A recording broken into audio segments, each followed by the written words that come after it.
ससुर से आवेली बड़ की नदिया की पापा से अपना ठन मन कैली पापा के आगवा। अपना ठन मन कैली पापा के आगवा।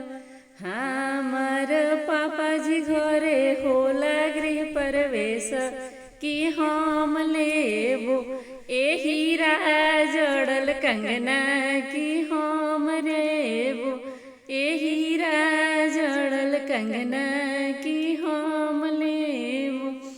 हमार पापा भाभी दुनिया में पंडित कि हम लेबो एही जड़ल कंगना कि हम लेबो।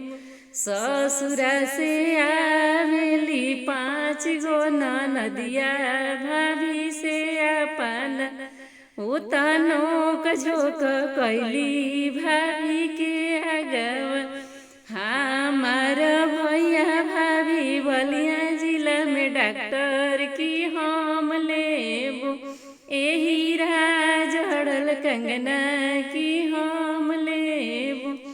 हमार भैया भाभी होम्योपैथी के डॉक्टर कि हम लेबो एही जड़ल कंगना कि हम लेबो। ससुरा से आवेली छोट की नदिया कि भैया आगवा।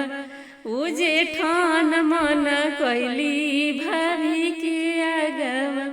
हमार छोटका भाई बड़े साहेबवा कि हम लेबो एही जड़ल कंगना कि हम लेबो।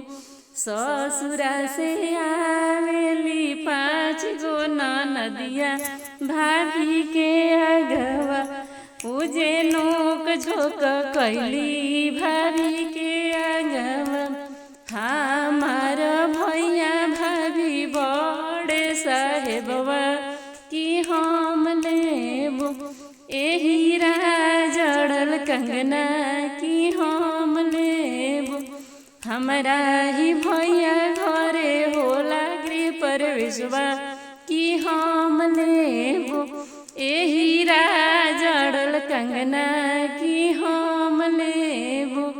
हमार भतीजा गाजीपुर के डीएम कि हम लेबो एही जड़ल कंगना कि हम लेबो।